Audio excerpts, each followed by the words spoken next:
जय हिंद दोस्तों, आप देख रहे हैं अध्ययन केंद्र। और इस वीडियो के माध्यम से अभी हम पढ़ रहे हैं लुसेंट जीके का बुक, ये यानी लुसेंट सब्जेक्टिव का बुक हुआ, जिसमें हम पढ़ रहे हैं अभी इतिहास, और ये है मध्यकालीन इतिहास। 33वां एक्सरसाइज है ये, भक्ति आंदोलन। काफ़ी इंपॉर्टेंट है, ध्यान से देखिएगा, इसके कई सारे प्रश्न आपको एग्जाम में देखने को मिलेंगे। और जहाँ मैं कहूँ, रिपीट करूँ कि आप इसको याद कर लो, उसको जरूर याद कर लेना, क्योंकि वो सारे प्रश्न पूछे गए होते हैं। मैं लाइन बाय लाइन पढ़ूंगा। दिया गया है 6ठी शताब्दी में भक्ति आंदोलन का शुरुआत तमिल क्षेत्र से हुआ, जो कर्नाटक और महाराष्ट्र में फैल गई। एट फर्स्ट आपको ये जानना होगा कि भक्ति आंदोलन का शुरुआत कहाँ से हुआ, तो आप याद रखो साउथ इंडिया से, दक्षिण भारत से हुआ। भक्ति आंदोलन का शुरुआत कहाँ से हुआ? दक्षिण भारत से हुआ, मीन्स तमिल क्षेत्र से हुआ, जो पहले कर्नाटक और महाराष्ट्र में फैला 6ठी शताब्दी में, मीन्स 600 से लेकर 700 ईस्वी के बीच ये फैलना शुरू हुआ। भक्ति आंदोलन का विकास 12 अलवार वैष्णव संतों और 63 नयनार शैव संतों ने किया। शैव, नयनार और वैष्णव अलवार जैनियों और बौद्धों के अपरिग्रह को अस्वीकार कर ईश्वर के प्रति व्यक्तिगत भक्ति को ही मुक्ति का मार्ग बताते हैं। मीन्स ओवरऑल सबने ये कहा कि ईश्वर के प्रति अगर आप भक्ति करते हो तो यही मुक्ति का मार्ग है। शैव संत अपार ने पल्लव राजा महेंद्र वर्मन को शैव धर्म स्वीकार करवाया था। ये आपका थोड़ा इंपॉर्टेंट है कि पल्लव राजा महेंद्र वर्मन जो थे वो लास्ट में क्या किए थे? शैव धर्म को स्वीकार कर लिए थे। तो शैव धर्म के अनुकूल उसके जो गुरु हुए वो कौन थे? शैव संत का नाम क्या था? अपार। अपार बहुत अधिक इंपॉर्टेंट नहीं है, बस ये इंपॉर्टेंट है कि पल्लव राजा महेंद्र वर्मन किस धर्म के अनुयायी थे, तो वो शैव धर्म के अनुयायी थे। ये थोड़ा आपको याद रखना है, जब मैंने पल्लव वंश पढ़ाया था उस टाइम भी इसका जिक्र किया था। भक्ति कवि संतों को संत कहा जाता था। भक्ति कवि संतों को संत कहा जाता था। इसके दो समूह थे। प्रथम समूह वैष्णव संत था, जो महाराष्ट्र में लोकप्रिय हुआ। वे भगवान विठोबा के भक्त थे। विठोबा पंथ के संत और उसके अनुयायी बरकरी या तीर्थ यात्री पंथ कहलाते थे, क्योंकि हर वर्ष मीन्स पढ़रपुर की यात्रा पर जाते थे। दूसरा समूह पंजाब और राजस्थान की हिंदी भाषाई क्षेत्र में सक्रिय था। इसकी निपुण भक्ति, विशेषतर भगवान की भक्ति में इसका आस्था था। आगे दिया गया है, भक्ति आंदोलन को दक्षिण भारत से उत्तर भारत में रामानंद के द्वारा लाया गया। ये आपके लिए काफ़ी इंपॉर्टेंट है। दक्षिण भारत में भक्ति आंदोलन का नींव पड़ा, और इसको उत्तर भारत में लाने का श्रेय किन्हें जाता है? रामानंद को। ये नाम नहीं भूलना, रामानंद।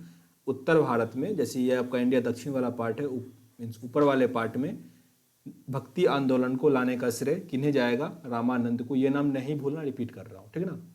बंगाल में कृष्ण भक्ति की प्रारंभिक प्रतिपदाकों में विद्यापति ठाकुर और चंडीदास थे। बंगाल में कृष्ण भक्ति की प्रारंभिक प्रतिपादकों में विद्यापति ठाकुर और चंडीदास प्रमुख थे। रामानंद की शिक्षा से दो संप्रदाय का प्रादुर्भाव हुआ। सद्गुण और पुनर्जन्म में विश्वास रखता था, और निर्गुण जो भगवान को निराकार रूप से पूजता था।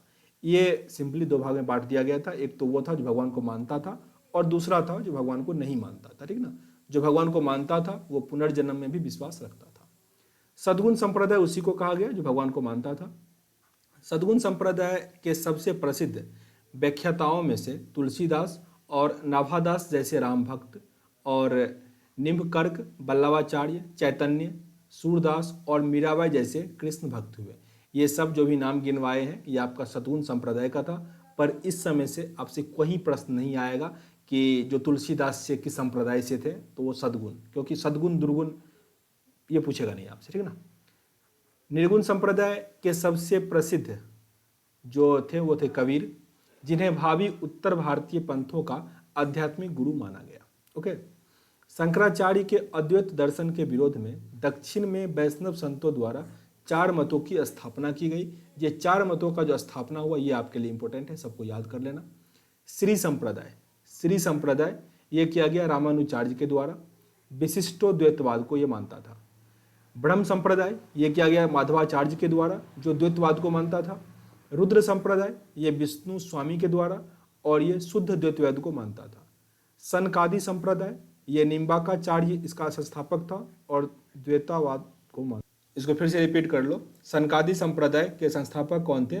निम्बाकाचार्य, और जो इसका सिद्धांत था वो था द्वैतवाद।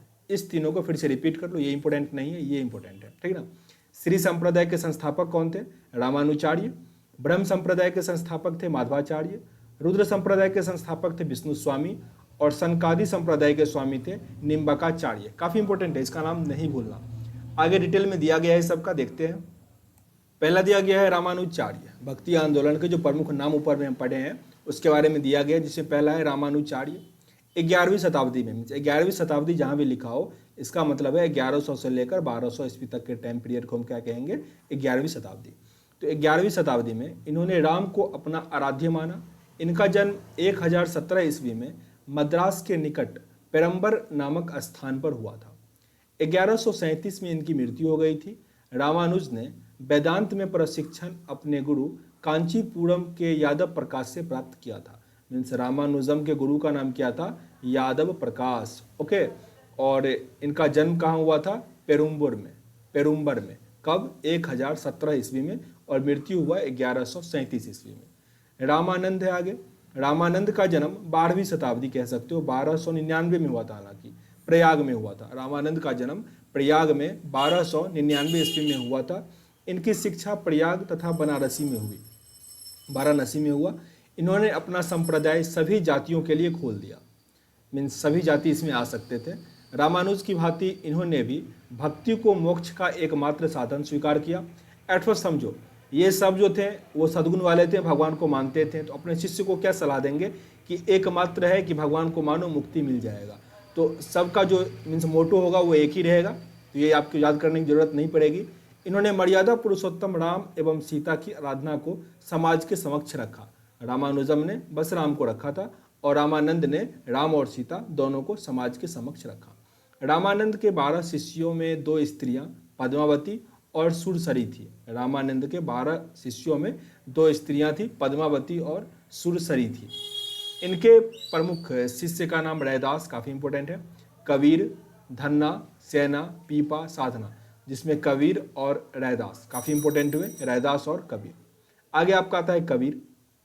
कबीर का जन्म 1440 ईस्वी में, ये विवादास्पद है, मीन्स कोई क्लियर नहीं है, ठीक ना, में वाराणसी में एक विधवा ब्राह्मणी के गर्भ से हुआ था। लोक लज्जा के भय से उसने नवजात शिशु को वाराणसी में लहरतारा के पास एक तालाब के समीप छोड़ दिया था। जुलाहा नीरू और उसकी पत्नी नीमा इस नवजात शिशु को अपना घर ले आया। इस बालक का नाम कबीर रखा गया। जिस प्रकार महाभारत में कर्ण का स्टोरी है, वैसा ही कबीर का यह स्टोरी है। इन्होंने राम, रहीम, हजरत अल्लाह आदि को एक ही ईश्वर के अनेक रूप माने।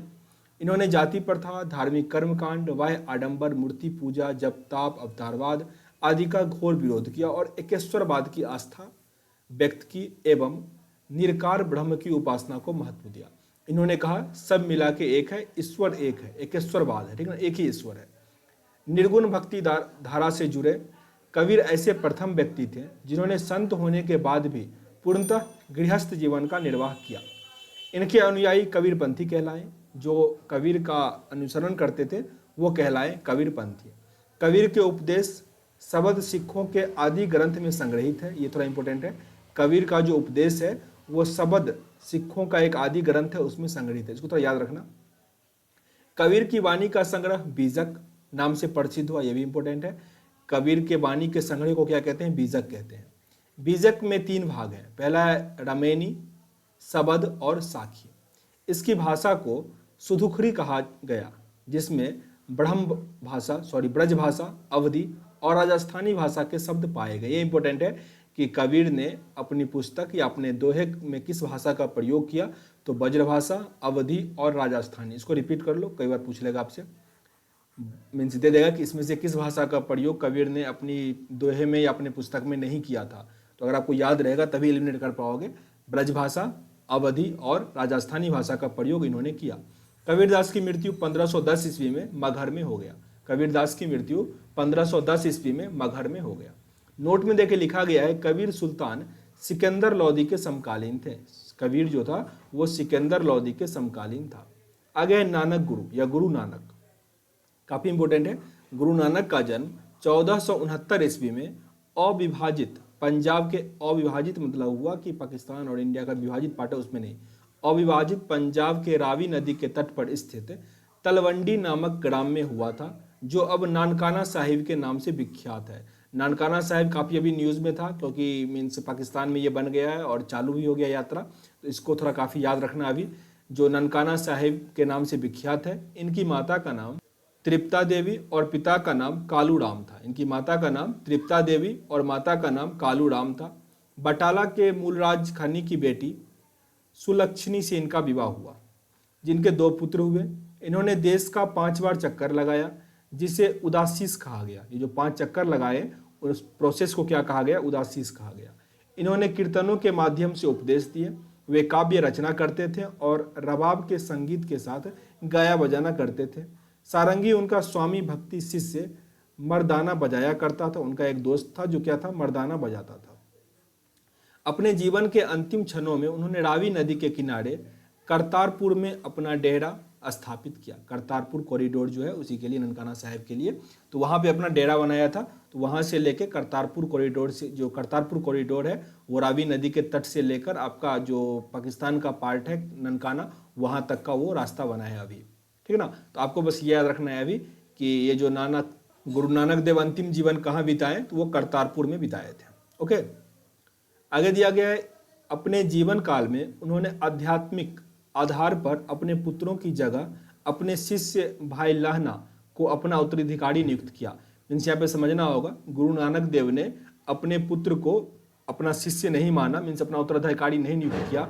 उसने लहना को मीन्स अंगद को अपना उत्तराधिकारी नियुक्त किया। इनकी मृत्यु 1538 ईस्वी में करतारपुर में हो गई। ये भी काफ़ी इंपॉर्टेंट है। उनकी मृत्यु कहाँ हुई? करतारपुर में हुई। नानक ने सिख धर्म की स्थापना की। नानक सूफी संत बाबा फरीद से प्रभावित थे। ये भी इंपॉर्टेंट है। नानक सूफी संत, नानक जो थे वो किससे प्रभावित थे? तो बाबा फरीद से। आगे है चैतन्य स्वामी। चैतन्य स्वामी, चैतन्य का जन्म 1486 ईस्वी में नवद्वीप जो कि बंगाल में है कि मायापुर गांव में हुआ। इनके पिता का नाम जगन्नाथ मिश्र तथा माता का नाम सांची देवी था। पाठशाला में चैतन्य को निमाई पंडित या गौरांग कहा जाता था। चैतन्य का वास्तविक नाम विशंबर था। इन्होंने गोसाई संघ की स्थापना की और साथ ही संकीर्तन प्रथा को जन्म दिया।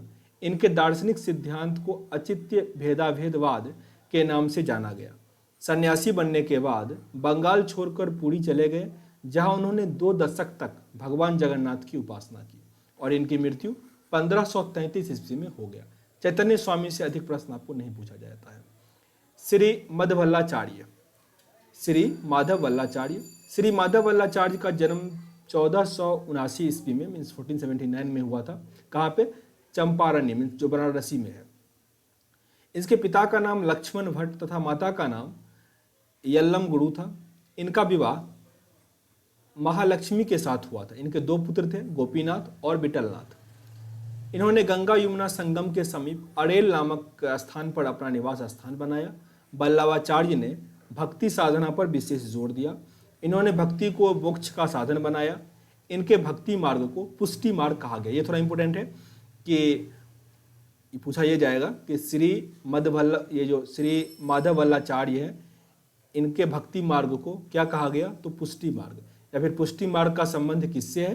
तो श्री माधव वल्लाचार्य से है। ठीक है ना? सूरदास वल्लभाचार्य के शिष्य थे। सूरदास किसके शिष्य थे? तो वल्लभाचार्य के शिष्य थे। काफी इंपॉर्टेंट है, सूरदास वल्लभाचार्य के शिष्य थे। एक चीज समझो, अगर मैं कह रहा हूं कि ये इंपॉर्टेंट नहीं है, ये इंपॉर्टेंट है, तो इसका मतलब ये नहीं कि मैं धर्म के विरोध में ऐसा कुछ बोल रहा हूँ। मैं इस आधार पर बोल रहा हूँ कि जिससे प्रश्न अधिक आते हैं उस पर, तो ज़्यादा सेंटी नहीं होना इस सब बात को लेकर। आगे दिया गया है गोस्वामी तुलसीदास। गोस्वामी तुलसीदास, इनका जन्म उत्तर प्रदेश के बांदा जिले में राजापुर गांव में 1532 ईस्वी में हुआ था। इन्होंने रामचरितमानस की रचना की थी। काफी इंपॉर्टेंट है, रामचरितमानस का रचना किसने किया था? तो गोस्वामी तुलसीदास। गोस्वामी तुलसीदास ने रामचरितमानस का मीन्स रचना किया। तुलसीदास मुगल शासक अकबर एवं मेवाड़ शासक महाराणा प्रताप के समकालीन थे। काफी इंपॉर्टेंट है, प्रश्न ऐसे आएगा कि तुलसीदास किसके समकालीन था? तो अकबर और महाराणा प्रताप, अकबर और महाराणा प्रताप के समकालीन थे गोस्वामी तुलसीदास। काफी इंपॉर्टेंट है, 1532 में जन्म हुआ था। रामचरितमानस इनके द्वारा लिखा गया और इनकी मृत्यु हुई 1623 ईस्वी में। सारे सेंटेंस इसके इंपॉर्टेंट थे गोस्वामी तुलसीदास के। आगे है धन्ना। धन्ना का जन्म 1415 ईस्वी में एक जाट परिवार में हुआ था। राजपूताना से बनारस आकर ये रामानंद के शिष्य बन गए। कहा जाता है कि इन्होंने भगवान की मूर्ति को हठात भोजन कराया था। मीन्स एक कहानी सुने होगे, बहुत पहले हम लोग तो सुने थे कि हट पे अड़ गया था कि भगवान जब तक नहीं खाएंगे तब तक मैं भी नहीं खाऊंगा। तो लास्ट में क्या किया, भगवान की मूर्ति ने खाना खाया था। ओके, तो हठात भोजन मतलब वो हट पे अड़ गया था कि भगवान को भोजन खिलाना ही है, तो इन्होंने धन्ना ने भगवान को भोजन खिलवाया था। ओके, आगे दिया गया मीराबाई। मीराबाई का जन्म 1498, जिस टाइम भारत का खोज हुआ था उसी टाइम मीराबाई का जन्म हुआ। कहाँ पे हुआ? मेरता जिले के चौकारी ग्राम में। मेरता जिले के चौकारी ग्राम में। इनके पिता का नाम रत्न सिंह राठौड़ था, जिनका विवाह 1516 ईस्वी में राणा सांगा के बड़े पुत्र युवराज भोजराज के साथ हुआ था। इसके अपने पति की मृत्यु के उपरांत ये पूर्णतया धर्मपरायण जीवन व्यतीत करने लगी। मीन्स धर्म में इंडल्ज हो गई, राज को छोड़ दिया था। ओके, इन्होंने कृष्ण की उपासना प्रेमी एवं पति के रूप में की। इनके भक्ति गीत मुख्यतः ब्रजभाषा और आसिंक रूप, काफी इंपॉर्टेंट है, राजस्थानी में लिखे गए हैं। ब्रजभाषा और आसंकी, ये गाना किसके द्वारा लिखा गया है? तो मीराबाई के द्वारा। तथा इनकी कुछ कविताएं राजस्थानी में भी लिखी गई है। इनकी मृत्यु 1546 में हो गया।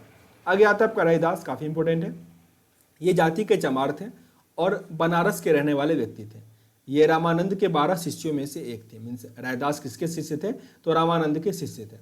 इनके पिता का नाम रघु और माता का नाम घुरबिनिया था। ये जूता बनाकर जीवन उपार्जन करते थे अपना।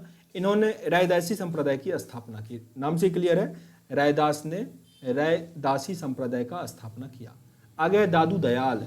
ये कबीर के अनुयायी थे। इनका जन्म 1544 ईस्वी में अहमदाबाद में हुआ था। इनका संबंध धुनिया जाति से था। सांभर में आकर उन्होंने ब्रह्म संप्रदाय की स्थापना की। ब्रह्म संप्रदाय का स्थापना दादू दयाल ने भी किया था। अकबर की धार्मिक चर्चा के लिए इन्हें एक बार फतेहपुर सिकड़ी बुलाया गया था। इन्होंने निशंक नामक आंदोलन का शुरुआत किया। इनकी मृत्यु 1603 में हो गया था।